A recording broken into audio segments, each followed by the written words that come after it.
الحمد لله رب العالمين والصلاة والسلام على رسوله الأمين وعلى آله وصحبه أجمعين ومن تبعهم بإحسان إلى يوم الدين أما بعد.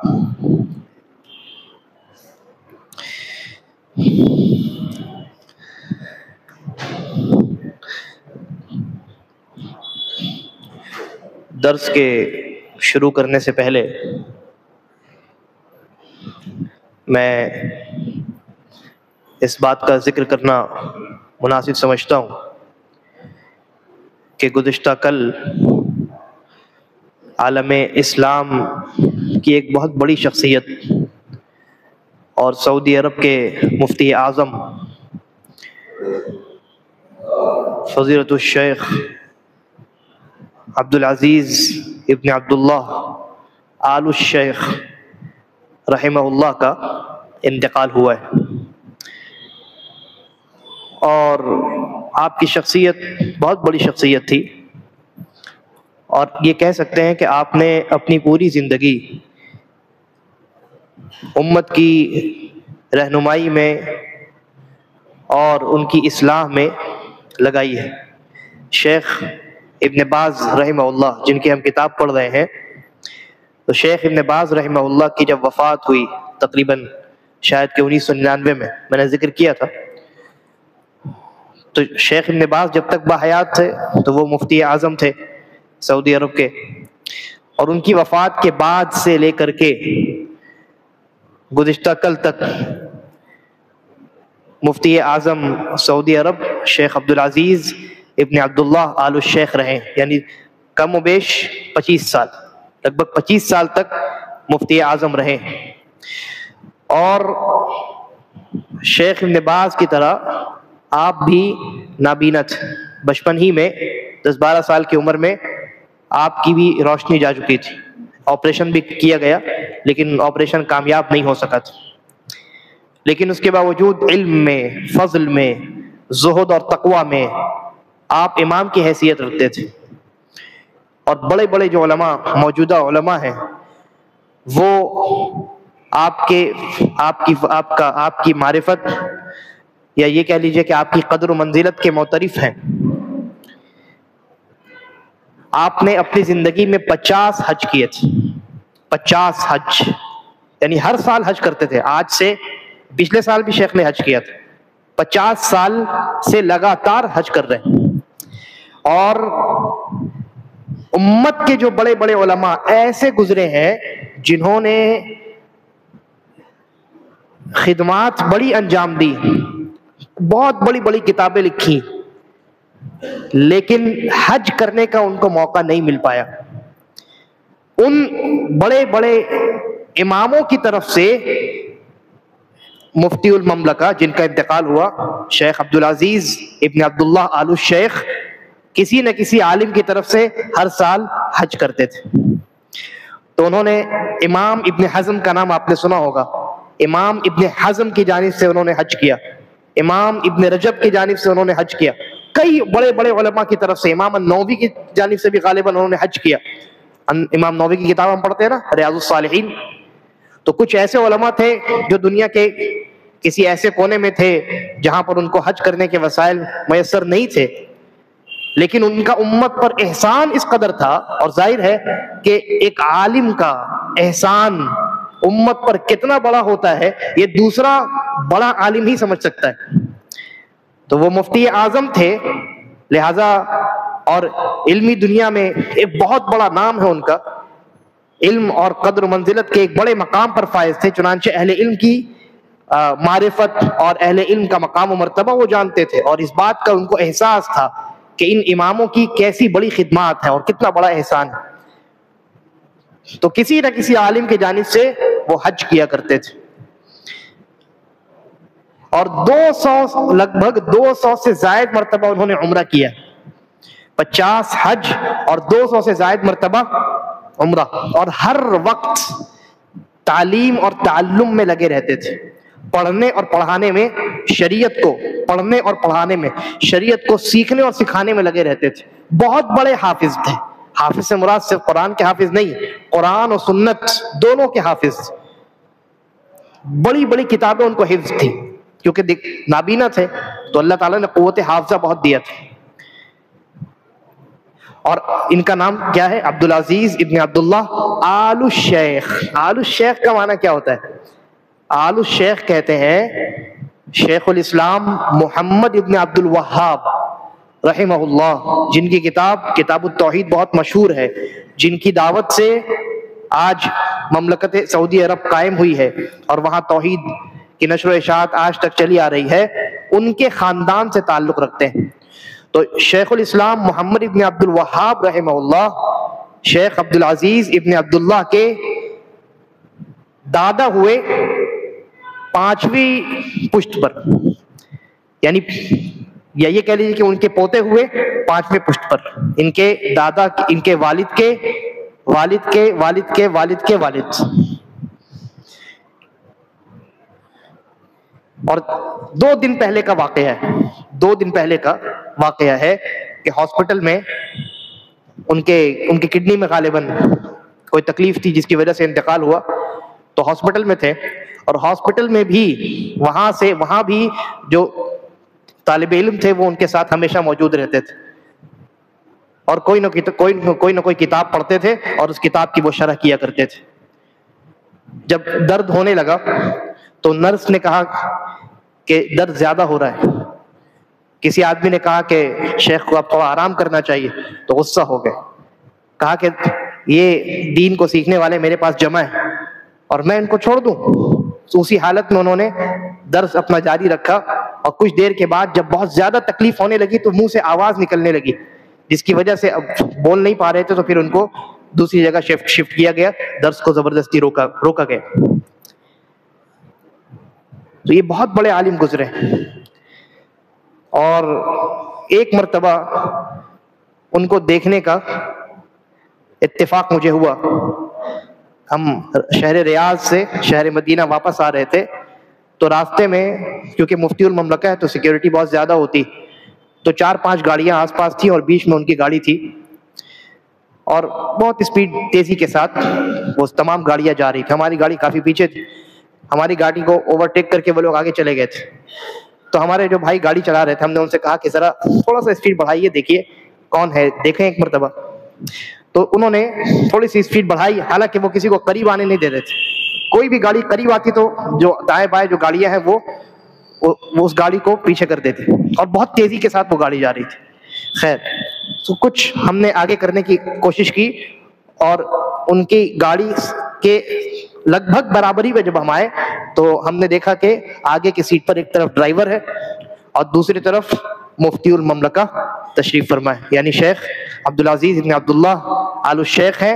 اور آگے کی سیٹ پر ان کے ساتھ ایک اور آدمی بیٹھا ہوا ہے، یعنی ایک تو ڈرائیور کی سیٹ ہے، وہ ڈرائیور چلا رہا گاڑی، اور دوسری طرف شیخ مفتی المملکہ ہے، اور ان کے ساتھ ایک اور انسان جو ہے وہ بیٹھا ہوا ہے، اور اس بیٹھے ہوئے انسان کے ہاتھ میں ایک کتاب ہے، اور وہ کتاب پڑھ رہا ہے اور شیخ سن رہے ہیں. یہ عالم تھا، یہ عالم تھا.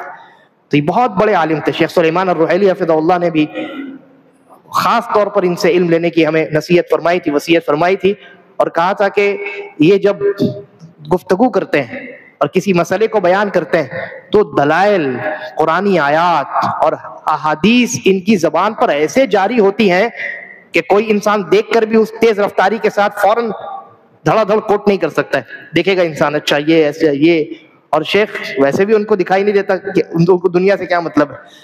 تو کوئی مسئلہ بیان کرتے تو دلائل اس قدر کثیر تعداد میں کثرت کے ساتھ بیان کرتے، اور اس تیز رفتاری کے ساتھ، روانی کے ساتھ بیان کرتے تو کہ دیکھنے والا انسان جو ہے وہ حیرت میں پڑ جاتا. اس طرح کے علماء بہت کم ہیں، اور یہ امت کے امام ہوتے ہیں. تو گزشتہ کل شیخ عبدالعزیز ابن عبداللہ آل الشیخ رحمہ اللہ کا انتقال ہوا، اور دنیا سے ایک بہت بڑی شخصیت اللہ تبارک و تعالیٰ کے ہاں کوچ کر گئی.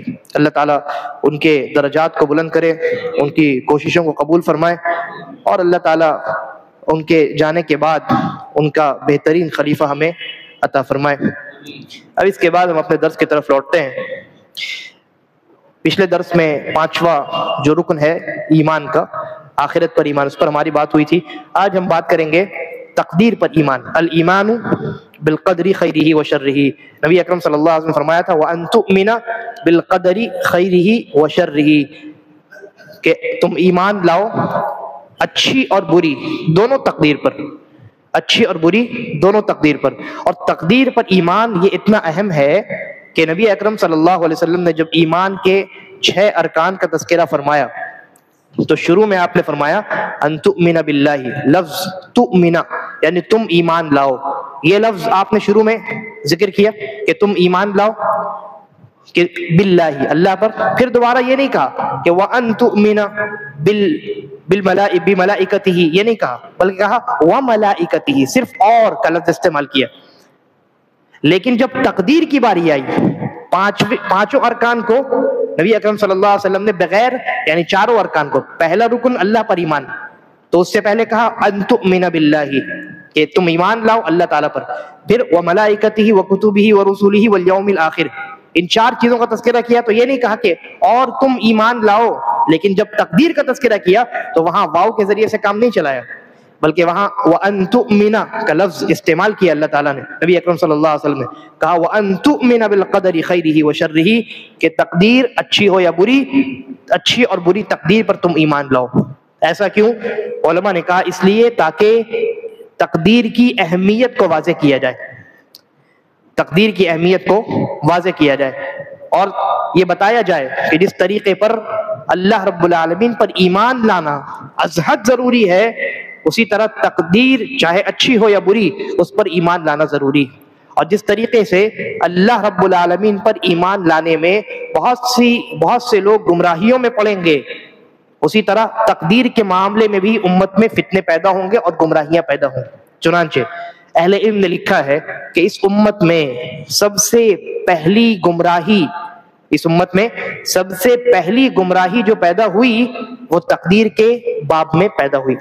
صحیح مسلم کی وہ حدیث جبریل جو ہے، جس میں نبی اکرم صلی اللہ علیہ وسلم کے سامنے جبریل علیہ السلام تشریف لائے تھے انسانی شکل میں، وہ حدیث حضرت عمر نے بیان کی، اور حضرت عمر سے ان کے بیٹے عبداللہ ابن عمر نے حدیث سنی۔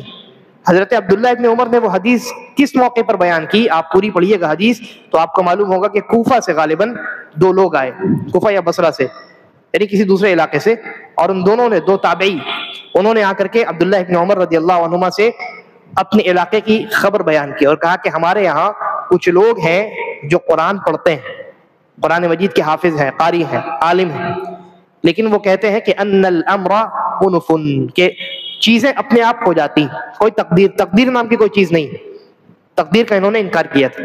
تو سب سے پہلی گمراہی، اور وہ بھی صحابہ کے زمانے میں، صحابہ کی زندگی میں، صحابہ کے عہد میں جو سب سے پہلی گمراہی پیدا ہوئی وہ تقدیر کی گمراہی تھی۔ تو اسی لیے نبی اکرم صلی اللہ علیہ وسلم نے زور دے کر کے تقدیر پر ایمان سے پہلے یہ لفظ واضح کیا وَأَن تُؤْمِنَ بِالْقَدَرِ خَيْرِهِ وَشَرِّهِ، کہ اچھی بری ہر تقدیر پر ایمان لانا واجب اور ضروری ہے۔ اس لفظ کا اضافہ عربی میں مقولہ ہے کہ جب زیادت المبانی تدل علی زیادت المعانی، کہ جب الفاظ زیادہ استعمال کیے جائیں تو وہاں معنی میں بھی اضافہ ہوتا ہے۔ تو یہاں دیکھیے ان تؤمن کا لفظ تقدیر پر ایمان سے پہلے ذکر کیا گیا، یہ اس بات کی دلیل ہے کہ تقدیر پر ایمان یہ باقی چیزوں پر ایمان کے بالمقابل زیادہ اہمیت کا حامل ہے۔ تقدیر پر ایمان کیا ہے؟ تقدیر کا معنی کیا ہوتا ہے؟ تقدیر جو ہے یہ قدر سے ہے، اور قدر کا معنی ہوتا ہے اندازہ کرنا، تو تقدیر کا معنی ہوتا ہے اندازہ کرنا، اور یہاں اندازے سے مراد اللہ رب العالمین کا اندازہ۔ لیکن ہمارے یہاں اندازہ جب بولا جاتا ہے تو اس سے مراد ایک ایسا گمان ہوتا ہے جس میں شک و شبہ کی گنجائش ہوتی ہے، جس میں صحیح اور غلط کا امکان ہوتا ہے۔ لیکن جب اللہ رب العالمین کے متعلق تقدیر کا لفظ استعمال کیا جائے تو وہاں یقینی علم مراد ہوتا ہے، وہاں اللہ تبارک و تعالیٰ کا یقینی اور کامل و مکمل اور ازلی یعنی ہمیشہ سے رہنے والا علم مراد ہوتا ہے۔ تقدیر پر ایمان کا معنی یہ ہے 1-2 جملے میں کہ اس بات پر ایمان لانا کہ اللہ تبارک و تعالیٰ نے ہر چیز جو ہو چکی، جو ہونے والی ہے، اور جو چیزیں نہیں ہونے والی ہیں لیکن اگر ہوتی تو کیسی ہوتی، اللہ تعالیٰ نے یہ سب کچھ پہلے سے جان لیا۔ اور ہر چیز کو گن کر کے اللہ تبارک و تعالیٰ نے رکھا ہے. کوئی چیز اللہ کے علم کے باہر نہیں ہے، اور اپنے علم کو اللہ تبارک و تعالیٰ نے لوح محفوظ میں لکھوا دیا. اہل علم کہتے ہیں کہ تقدیر کے 4 مراتب ہیں. ان چاروں مراتب پر ایمان لانا ضروری ہے، تبھی انسان کا ایمان تقدیر پر مکمل ہو سکتا ہے. پہلا جو مرتبہ ہے وہ ہے اللہ تعالیٰ کے علم پر ایمان. تقدیر کیا ہے؟ اللہ کا علم ہے. اگر آپ نے یہ نقطہ سمجھ لیا تو بہت سارے اشکالات ختم ہو جاتے ہیں. تقدیر کا یہ مطلب نہیں ہے کہ اللہ تعالیٰ نے انسان کو مجبور کر دیا ہے، بلکہ تقدیر کا معنی یہ ہے کہ اللہ نے جو کچھ ہو چکا، جو کچھ ہونے والا ہے، اور جو کچھ نہیں ہوا اور نہیں ہوگا، لیکن اگر ہوتا تو کیسے ہوتا، ان سب چیزوں کو اپنے ازلی اور ہمیشہ سے جو علم اللہ رب العالمین کا ہے اس کے ذریعے سے جان لیا. یہ پہلا مرتبہ ہے اللہ تبارک و تعالیٰ کا کامل و مکمل علم. دوسرا مرتبہ یہ ہے کہ انسان اس بات پر ایمان لائے کہ اللہ تبارک و تعالیٰ نے ہر چیز کو جاننے کے بعد لوح محفوظ میں لکھوا دیا ہے ایک قلم کے ذریعے سے، جس کی روشنائی اب سوکھ چکی ہے. یعنی جو کچھ اللہ نے لکھوا دیا اب اس میں کوئی تبدل، کوئی تغیر، کوئی تبدیلی نہیں ہو سکتی. یعنی اللہ تبارک و تعالیٰ کا علم، اللہ نے سب کچھ جان لیا اور جاننے کے بعد اس کو لکھوا دیا. یہ 2 مراتب ہو گئے. اور کب لکھوایا؟ نبی اکرم صلی اللہ علیہ وسلم کی حدیث ہے صحیح بخاری کے اندر، آپ فرماتے ہیں کتب اللہ مقادیر الخلائق قبل ان يخلق السماوات او قبل ان يخلق السماوات والارض ب50,000 سنہ. قبل ان يخلق، آسمان و زمین کو پیدا کرنے سے 50,000 سال پہلے اللہ تبارک و تعالیٰ نے پوری تقدیر لکھوا دی. ابھی آسمان و زمین بھی نہیں بنے تو انسان کہاں سے بنے گا؟ آسمان و زمین کے پیدا کرنے سے 50,000 سال پہلے اللہ تبارک و تعالیٰ نے اپنے ازلی علم سے جو چیز جانی تھی، جو اللہ کے علم میں پہلے سے تھی، ان چیزوں کو اللہ تبارک و تعالیٰ نے لوح محفوظ میں لکھوا دیا. اور ایک حدیث میں لکھانے کی کس طریقے سے اللہ تبارک و تعالیٰ نے لوح محفوظ میں لکھوائی ہے، یہ تمام چیزیں اس کا تذکرہ ہے. نبی اکرم صلی اللہ علیہ وسلم فرماتے ہیں ان اول ما خلق اللہ القلم، کہ اللہ تعالیٰ نے سب سے پہلے قلم کو پیدا کیا. فقال له اکتب، اور کہا کہ قلم لکھو. قال ربی وماذا اکتب، قلم نے کہا کہ اے اللہ کیا لکھوں؟ قال اکتب ما هو کائن الى یوم القیامہ، کہا کہ قیامت تک جو کچھ ہونے والا ہے سب لکھ ڈالو. تو تقدیر کا معنی ہے اللہ رب العالمین کا علم، جس علم کو اللہ تبارک و تعالیٰ نے زمین اور آسمان کی پیدائش سے 50,000 سال پہلے لوح محفوظ میں لکھوا دیا.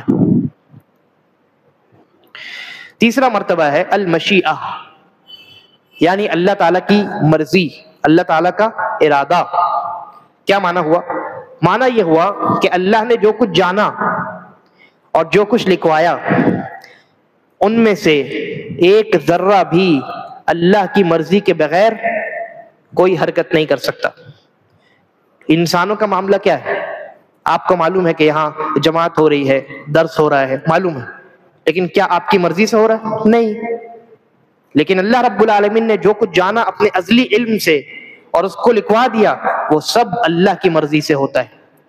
کوئی بھی چیز اللہ کے ارادے سے، اللہ کی مشیت سے، اللہ کی مرضی کے باہر نہیں ہے. جو ہوتا ہے دنیا میں وہ سب اللہ تبارک و تعالیٰ کی مرضی سے ہوتا ہے، چاہے اچھا ہو یا برا، بڑی چیز ہو یا چھوٹی چیز ہو، ہم اس کو جانتے ہو یا نہ جانتے ہو، زمین میں ہو یا آسمان میں ہو، ہر چیز اللہ تبارک و تعالیٰ کی مرضی سے ہوتی. اللہ نے فرمایا وَمَا تَشَاءُونَ إِلَّا أَن يَشَاءَ اللَّهُ رَبُّ الْعَالَمِينَ، تم جو کچھ چاہتے ہو تمہارا چاہنا اللہ کی مرضی پر منحصر ہے. جب اللہ چاہتا ہے تب تمہاری چاہت مکمل ہوتی، تم چاہو اور اللہ نہ چاہے تو تمہاری چاہت مکمل نہیں ہو سکتی. تو جو کچھ دنیا میں ہوتا ہے اس بات پر ایمان لانا ضروری ہے کہ وہ اللہ کی مشیت، اللہ کی مرضی سے ہوتا ہے، اچھا ہو یا برا ہو. کسی انسان کا کافر ہونا ہو یا کسی انسان کا مسلمان ہونا ہو، سب اللہ کی مرضی سے ہوتا ہے. جی، اس بات پر ایمان لانا ضروری ہے. لیکن تقدیر کے ان معاملات میں بہت زیادہ گہرائی میں جانے سے منع کیا گیا. جو لوگ گمراہی میں گہرائی میں گئے وہ گمراہی میں پڑے، جو گہرائی میں گئے وہ گمراہی کے شکار ہوئے. اس نقطے کو نہیں سمجھنے کی وجہ سے ایک فرقے نے یہ کہا کہ تقدیر کوئی چیز نہیں، تقدیر کا انکار کر دیا، جیسا کہ صحابہ کے زمانے ہی میں تقدیر کا انکار کر دیا گیا تھا. ان لوگوں کو کہا گیا قدریہ. قدریہ یعنی تقدیر کا انکار کرنے والے. انہوں نے تقدیر کا انکار کیوں کیا؟ بہت زیادہ گہرائی میں جانے کی تقدیر کے معاملے میں انہوں نے کوشش کی. کہا کہ جب ہر چیز اللہ کی مرضی سے ہوتی ہے، اگر یہ مان لیں تو اس کا مطلب یہ ہے کہ ہم تو مجبور ہیں، ہم گناہ بھی کریں تو اللہ کی مرضی سے، اور ہم اللہ کی مرضی سے گناہ کریں اور اللہ ہمیں جہنم میں ڈالے، یہ تو ظلم ہوا. تو ہم اللہ پر ظلم کا الزام تو نہیں لگا سکتے. تو اس کا علاج یہ ہے کہ تقدیر ہی کا انکار کر دو. یہ کہو کہ اللہ نے کچھ نہیں لکھا، اللہ نے کچھ نہیں جانا. اللہ تب جانتا ہے جب ہم کرتے ہیں، تب اللہ کو علم ہوتا ہے. اگر یہ مانو گے تو اللہ کو ظالم، اللہ پر ظلم کا الزام نہیں لگے گا اور تم بچ جاؤ. یہ ہے گہرائی میں جانا، بلا وجہ غور و خوض اس سے منع کیا گیا. صرف ایمان لانا ہے. جو موٹی بات اللہ نے بتا دی ہے کہ دنیا میں کائنات میں جو کچھ ہوتا ہے اللہ کی مرضی سے ہوتا ہے، اس پر ایمان لانا ہے. اب اس کا نتیجہ نہیں نکالنا ہے کہ یہ ایسا ہوتا ہے تو یہ ایسا ہوتا ہے تو دونوں ملا کے ہم نے نتیجہ نکال لیا. یہ بلا وجہ غور و خوض کرنے کی اجازت نہیں. نبی اکرم صلی اللہ علیہ وسلم کی حدیث ہے، آپ نے ارشاد فرمایا اذا ذکر القدر فامسکوا، جب قدر یعنی تقدیر کا تذکرہ کیا جائے تو گہرائی میں مت جاؤ، زبان کو خاموش کر لو. صرف ایمان لانا ہے، اس معاملے میں گہرائی میں جانے کی اجازت نہیں. تو تیسرا مرتبہ یہ، پہلا مرتبہ اللہ نے سب کچھ جان لیا، دوسرا مرتبہ اللہ نے اس جانکاری کو لکھوا دیا، اور تیسرا مرتبہ جو لکھوایا یعنی جو کچھ ہونے والا ہے وہ سب کچھ اللہ کی مرضی سے ہوتا ہے. اور اللہ کی مرضی کے معاملے میں ایک دوسرا فرقہ بھی نکلا. اس نقطے میں مزید غور و خوض کرنے کے نتیجے میں ایک فرقہ تو وہ جس نے انکار کر دیا تقدیر کا، اور ایک فرقہ وہ جس نے یہ کہا کہ جب سب کچھ اللہ ہی کی مرضی سے ہوتا ہے تو اللہ نے ہمیں کوئی اختیار نہیں دیا، ہم بے اختیار لوگ ہیں، ہم مجبور محض ہیں، ہمیں اللہ نے کوئی اختیار دیا ہی نہیں. جو کچھ ہوتا ہے اللہ کی مرضی سے ہوتا ہے تو ہمیں کوئی اختیار حاصل نہیں، لہذا ہم مجبور ہیں. اگر آپ نے اس طرح کی بات کہی تو ظاہر ہے کہ آپ نے اللہ رب العالمین کو ظالم قرار دیا. یہ عقیدہ بھی باطل. اہل السنہ والجماعہ کا عقیدہ کیا ہے؟ اللہ تعالیٰ نے کیا فرمایا؟ دیکھیے غور کیجیے آیت کریمہ میں. جس آیت سے یہ فرقہ جن کو جبریہ کہا جاتا ہے، جبریہ یعنی جو کہتے ہیں کہ ہم سب مجبور ہیں کیونکہ جو کچھ ہوتا ہے اللہ کی مرضی سے ہوتا ہے، ہمارا کوئی اختیار نہیں ہے، جس آیت سے انہوں نے استدلال کیا ہے وہی آیت ان کے خلاف دلیل ہے. اللہ تعالیٰ نے کیا فرمایا؟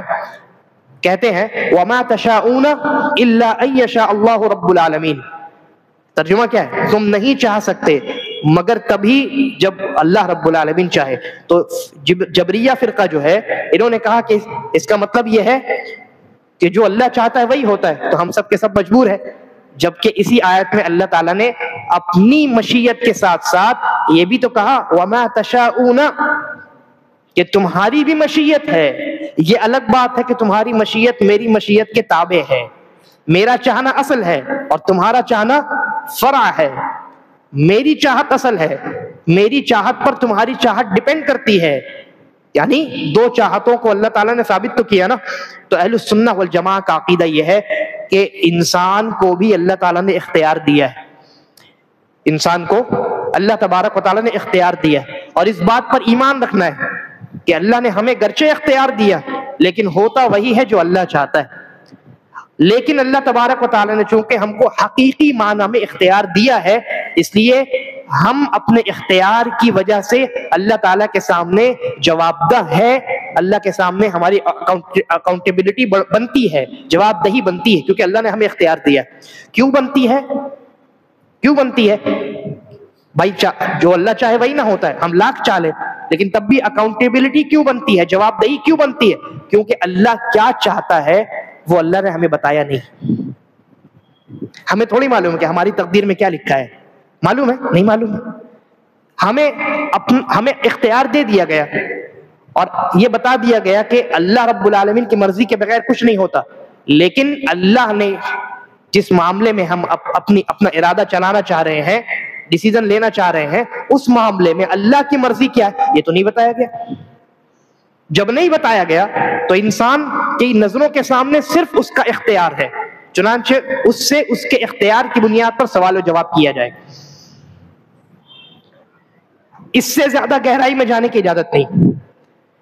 حضرت عمر رضی اللہ عنہ کے بارے میں ایک واقعہ آتا ہے، شیخ ابن عثیمین نے ذکر کیا ہے، اصل مصدر تو میں نے نہیں دیکھا، امید ہے کہ واقعہ حسن یا صحیح درجے کا ہو۔ تو حضرت عمر کے زمانے میں ایک واقعہ یہ آتا ہے کہ ایک شخص نے چوری کی، تو اس کو عدالت میں لایا گیا، چوری کی سزا ہاتھ کاٹ دینا ہے، اس کو سزا سنائی گئی کہ اس کے ہاتھ کاٹ دیا جائے، اس کا ہاتھ کاٹ دیا جائے۔ تو جب ہاتھ کاٹنے کا موقع آیا تو اس نے کہا کہ بھائی تقدیر پر تمہارا ایمان ہے نا؟ کہا ہاں ہے۔ کہا اللہ نے تقدیر میں لکھا تھا، اسی لیے تو میں نے چوری کی ہے، میری کیا غلطی، میرا ہاتھ کیوں کاٹ رہے ہو؟ تو حضرت عمر نے کہا کہ جس طریقے سے اللہ نے تقدیر میں لکھا تھا کہ تو چوری کرے گا، اسی طرح اللہ نے میری تقدیر میں لکھا تھا کہ میں تیرا ہاتھ کاٹوں گا۔ تو سب کچھ تقدیر کے مطابق ہوتا ہے، لیکن ہم اپنے فری ول کی بنیاد پر اللہ کے سامنے جواب دہی ہماری بنتی ہے، اور ہم سے اللہ تعالیٰ حساب و کتاب لے گا۔ اب اس سے مزید اور گہرائی میں جانے کی اجازت نہیں۔ علماء کہتے ہیں القدر سر من اسرار اللہ، تقدیر اللہ کے رازوں میں سے ایک راز ہے، اس میں مزید گہرائی میں آپ جا ہی نہیں سکتے، کیونکہ اس کی حقیقت کا آپ کو علم نہیں ہے، وہ راز ہے، وہ بھی اللہ کا راز ہے، ہم اپنے بھائی کا راز معلوم نہیں کر سکتے۔ تو اللہ تبارک و تعالیٰ نے جس کو راز رکھا ہے وہاں ہمیں غور و خوض کی اجازت کیسے، گہرائی میں اور گہرائی میں وہاں جانے کی اجازت کیسے نہیں۔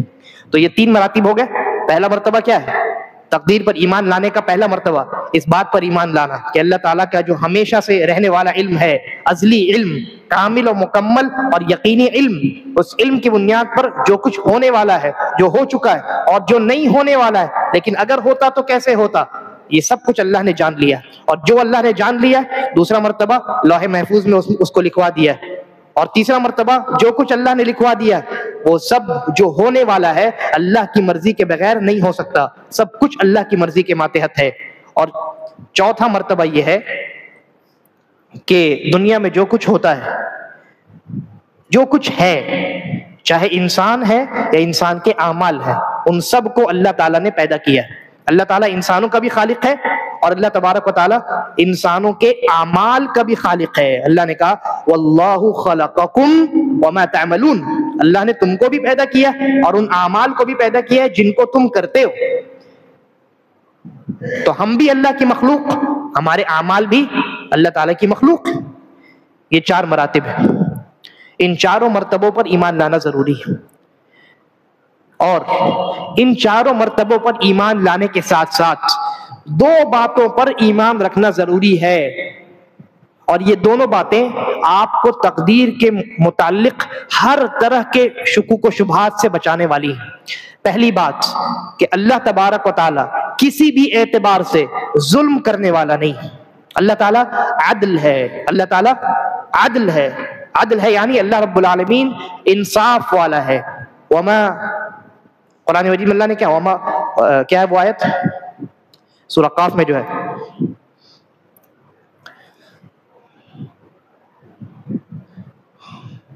کون سی آیت؟ وما ربک بظلام للعبید، کہ تمہارا رب بندوں کے ساتھ ظلم کرنے والا نہیں۔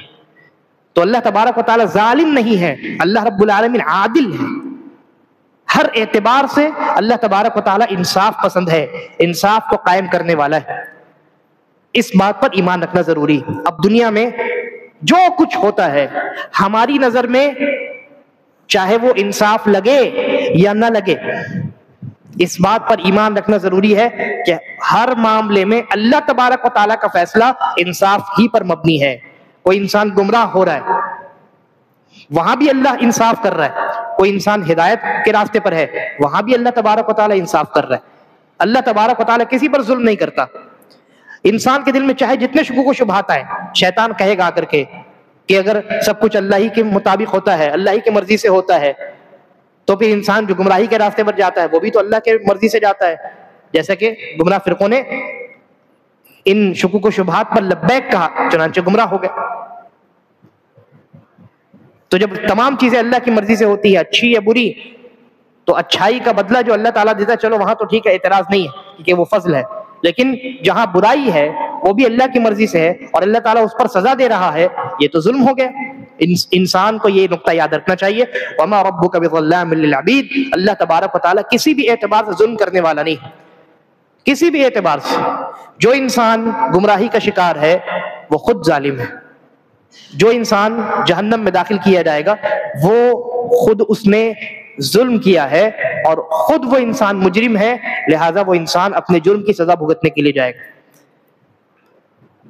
یہ نقطہ یاد رکھنا ہے کہ ہر فیصلہ، ہر عمل، دنیا کی ہر چیز، دنیا میں جو کچھ ہوتا ہے یا قیامت میں جو کچھ ہوگا، ہمیں چاہے وہ ظلم لگے یا انصاف لگے، اس بات پر یقین کرنا ضروری ہے، رکھنا ضروری ہے کہ اللہ تبارک و تعالیٰ نے اس معاملے میں انصاف سے ہی کام لیا ہے۔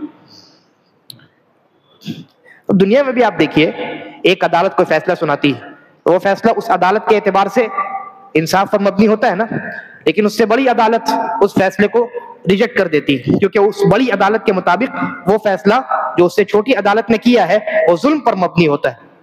دنیا میں یہ معاملہ ہے، بڑی عدالتیں چھوٹی عدالتوں کے فیصلے کو ظلم پر مبنی قرار دیتی ہیں، حالانکہ چھوٹی عدالتوں کے مطابق وہ فیصلے انصاف پر مبنی تھے، ہے نا۔ اور یہ بھی ہوتا ہے کہ چھوٹی عدالتوں کے مطابق کبھی کبھی کوئی انسان مجرم ہوتا ہے نا، کسی انسان کے ساتھ کوئی انسان مجرم نہیں ہوتا اور اس کے ساتھ ظلم کیا گیا اور اس انسان کو تکلیفیں دی گئی، لیکن بڑی عدالت میں جب وہ معاملہ جاتا ہے تو وہ یہ فیصلہ سناتی ہے کہ وہاں اس انسان کے ساتھ کوئی ظلم نہیں کیا گیا، وہ جس بات کا مستحق تھا اس کے ساتھ اسی طرح کا معاملہ کیا گیا۔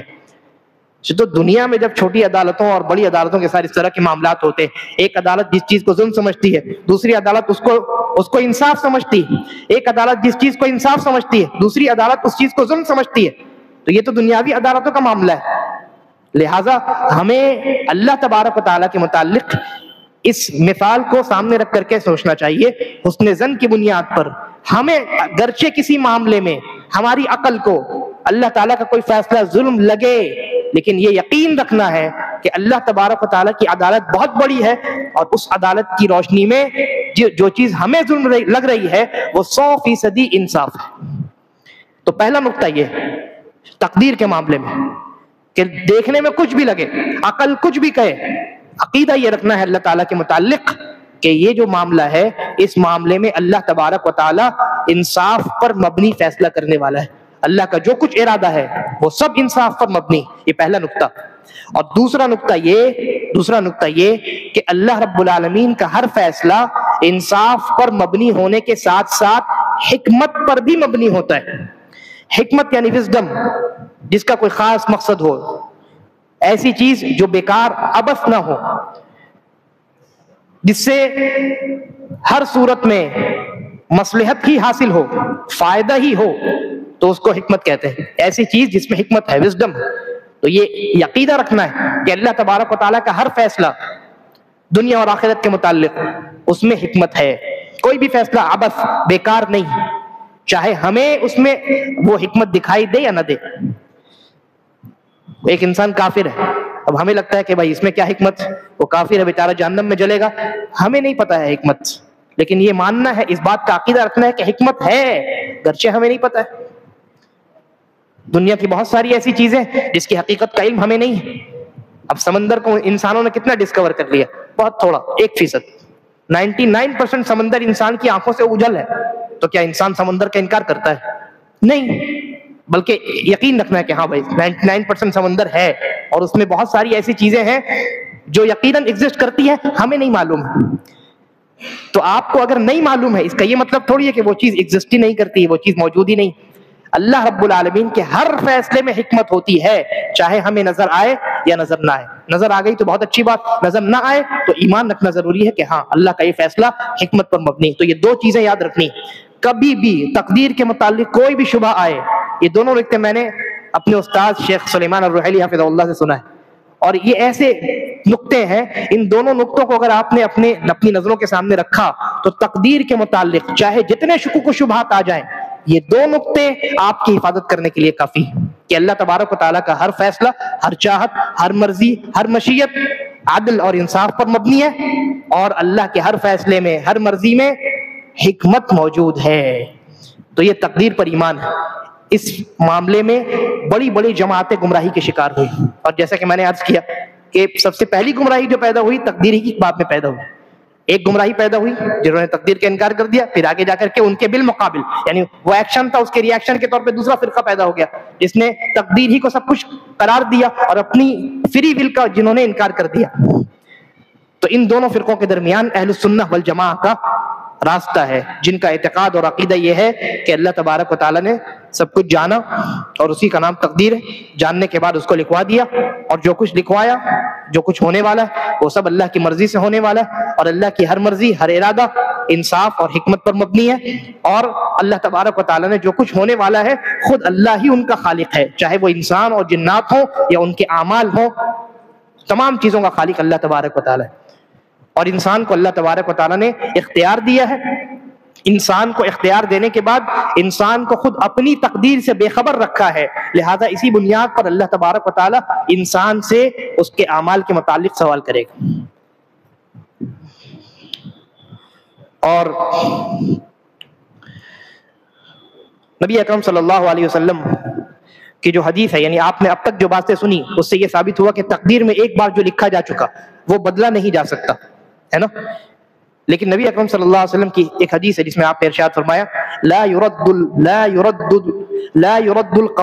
الا الدعاء، لا يرد القضاء الا الدعاء، کہ تقدیر کو، قضاء یعنی فیصلہ، اللہ کے فیصلے کو، تقدیر کو دعا ہی بدل سکتی ہے. آپ کو اس حدیث سے کیا لگ رہا ہے کہ اچھا تقدیر میں بھی تبدیلی ہو سکتی ہے، جبکہ اللہ کے نبی صلی اللہ علیہ وسلم نے حدیث میں ارشاد فرمایا کہ قلم نے جو کچھ لکھ دیا اب قلم سوکھ چکا ہے، اس کی روشنائی انک ڈرائی ہو چکی ہے. جب انک ہی نہیں ہے تو تبدیلی کیسے ہو سکتی ہے؟ ایک طرف تو یہ بات ہے کہ تبدیلی نہیں ہو سکتی، اور دوسری طرف اللہ کے نبی فرما رہے ہیں کہ تقدیر میں تبدیلی ہو سکتی ہے دعا کے ذریعے سے. کیا معنی ہے؟ تو اس سلسلے میں کئی اقوال ہیں لیکن وقت کم ہے. ایک ہی قول جو سب سے بہترین قول ہے وہ میں آپ کے سامنے رکھتا ہوں. علماء نے کہا کہ یہاں جس تقدیر کی تبدیلی کا ذکر ہے وہ لوح محفوظ والی تقدیر نہیں ہے، بلکہ ہر سال اللہ تعالیٰ فرشتوں کو جو ایک سال کی تقدیر دیتا ہے نا وہ تقدیر مراد ہے. تو فرشتوں کو ایک سال کی جو تقدیر دی جاتی ہے اس تقدیر میں تقدیر کی دو قسمیں ہوتی ہیں. ایک وہ جو مطلق تقدیر ہے یعنی ایسا ہوگا ایسا نہیں ہوگا یہ، اور دوسری قسم ان چیزوں کی ہوتی ہے جن کے متعلق لکھ دیا جاتا ہے، اس کو کنڈیشنل بنا دیا جاتا ہے کہ یہ انسان 60 سال جیے گا، لیکن اگر اس انسان نے صلہ رحمی کی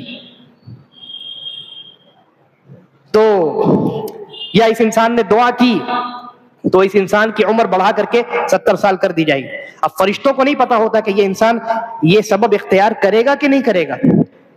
تقدیر میں لکھا ہوا ہے کہ یہ انسان صلہ رحمی اور دعا کرے گا اور اس کی عمر 70 سال ہو جائے گی، یا یہ بھی اگر ایسا ہے تو یہ بھی لکھا ہوا ہے کہ یہ انسان اس سبب کو اختیار نہیں کرے گا، 60 سال ہی میں مرے گا. یہ اصل تقدیر میں لکھا ہوا ہے لیکن فرشتوں کو نہیں معلوم. فرشتوں کو اللہ تعالیٰ نے جو تقدیر دی ہے اس تقدیر میں سبب لکھا ہوا ہے کہ اس کی عمر 60 سال ہے، اگر یہ دعا کرے گا تو 70 سال ہو جائے گی، اگر نہیں کرے گا تو 60 سال میں مرے گا. اس انسان کو اگر یہ اس انسان نے دعا کی تو اس کو اولاد مل جائے گی، دعا نہیں کرے گا تو اولاد نہیں ملے گی، لکھا ہوا. لیکن یہ دعا کرے گا کہ نہیں کرے گا یہ فرشتوں کو نہیں معلوم. اصل تقدیر میں لوح محفوظ میں لکھا ہوا ہے، وہاں تبدیلی نہیں ہو سکتی، وہاں فائنل ورڈکٹ ہے کہ بھائی یہ انسان دعا کرے گا کہ نہیں کرے گا. وہاں لکھا ہوا ہے کہ یہ انسان دعا کرے گا اور اس کو اولاد دی جائے گی، یا اگر اولاد نہیں ملنے والی ہے تو لکھا ہوا کہ یہ انسان دعا نہیں کرے گا اور اس کو اولاد نہیں ملے گی. لیکن فرشتوں کے پاس جو تقدیر ہے اس میں اتنا لکھا ہوا ہے صرف کہ اگر یہ انسان دعا کرے گا تو اولاد ملے گی، نہیں کرے گا تو نہیں ملے گی. فرشتوں کو نہیں معلوم کہ کرے گا کہ نہیں کرے گا.